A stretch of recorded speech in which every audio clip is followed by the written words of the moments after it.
All right, we've got this tree next to the road. It's starting to die. Owner wants it down. Not a huge area to put it down in. A little breezy today, but should be okay. We got wires here, fence here, and driveway, and obviously a road. And so we're gonna lay it down in this area here.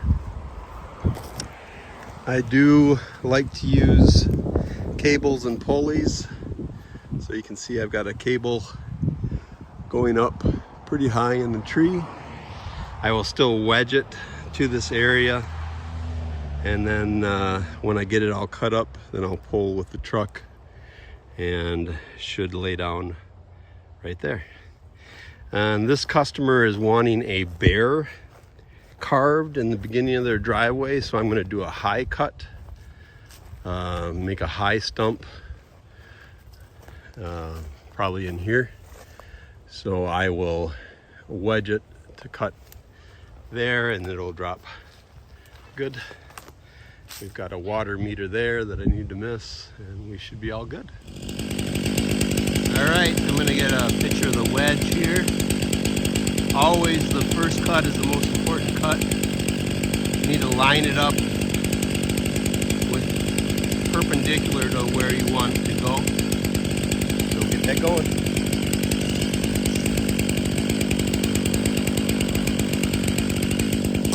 So here I am getting ready to do the face cut. And you'll see as I make this face cut that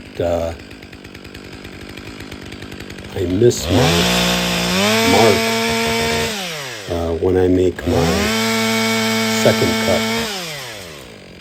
But you can do that and still come out okay. You'll see I plunge cut to take the face out. So as I get things lined up here, I want to get comfortable, so I'm cutting in a safe manner. You can see I've got all the equipment on, the safety equipment.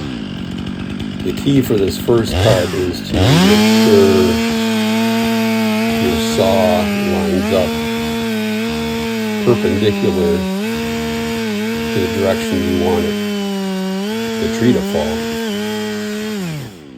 And on most saws there are lines that you can look down, and it will be perpendicular to the bar. And you'll see as I finish this cut, I'm looking at those lines, seeing the directions I want the tree to fall, and making slight adjustments with my cut to make sure it's falling right where I want it to. There, I'm looking at the line, looking at where it is. Adjust it a little bit if needed. I make this bottom cut, and this is where I miss my mark.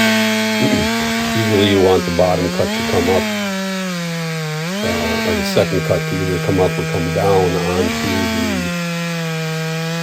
first cut that you made and meet. And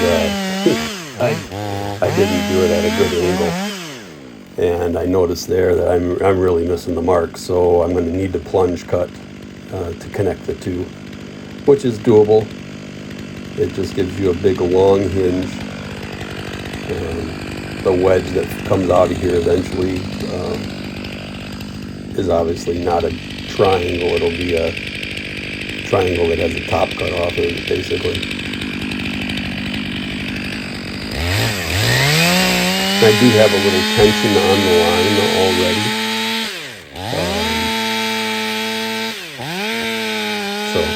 So here I'm making a plunge cut, basically connecting the two lines.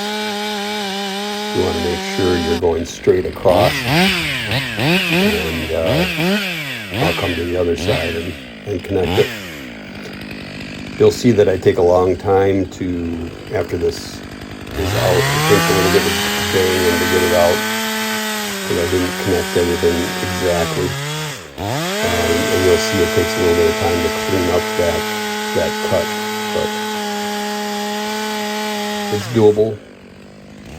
My clutch was burning a little bit there. See the smoke. Takes a little banging. I use a maul, so it's got a little bit extra weight, but eventually it will come out. It's good shoulder exercise.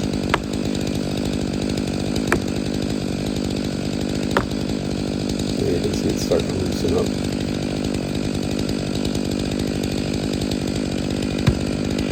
I'm using a Steel 500i, which is actually has a computer in it. That chainsaw has a lot of power, very snappy. And I've got a 25-inch bar on it right now for this smaller tree. I moved to a 36-inch bar on larger trees. So the largest chainsaw I own has a lot of power. So here I'm cleaning up that cut. Removing any undercuts or overcuts. You want the hinge to be nice and smooth, the hinge area to be nice and smooth, so that you don't split out your hinge.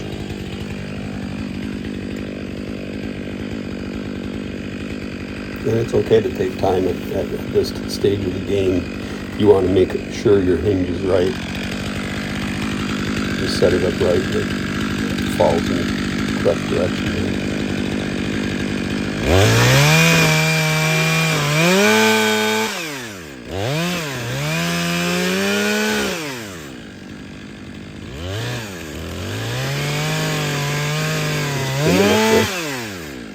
Opening there, making sure there isn't any undercut or overcut. That saw also has a wrapped around handle that makes things really nice.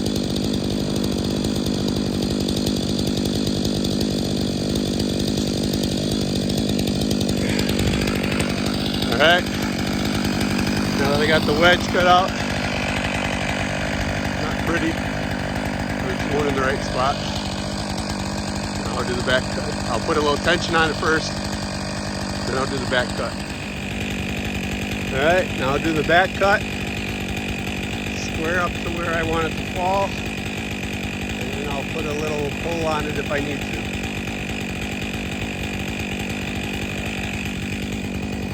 So the most important thing when you're making the back cut is that you're basically, again, perpendicular to the fall of your tree. And that you don't cut through your hinge wood. You want to know how wide you want your hinge to be and only cut to that point. Now I have some tension on it with the cable in the truck, so that's why this tree falls so easily.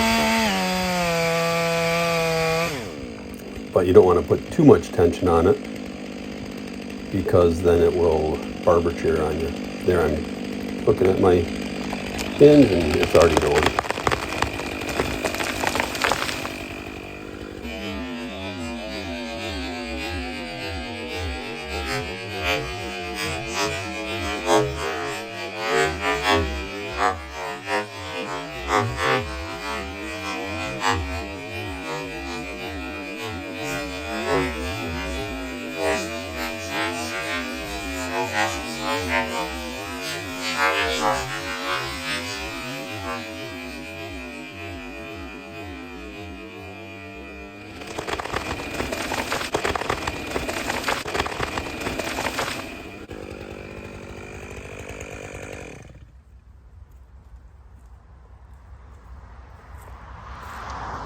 There we go. All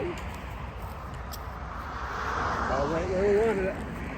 This is a picture of our truck loaded up with brush and firewood to be taken to people who need it. And then this is a picture of us unloading the smaller branches to be chipped on our property at Vashon Island Treehouse and Tree Farm on Vashon Island, Washington. All right, and here's our cleanup. We rake out the lawn and use a leaf blower. Put the chips in the edges or around trees, or take it out if that's what you want. There's always going to be some residual, a little bit of chips, but those are good fertilizer. So there we are. Cleanup is done. and this will become a bear. I think that's so fun. Be able to wave at people as they come into the driveway.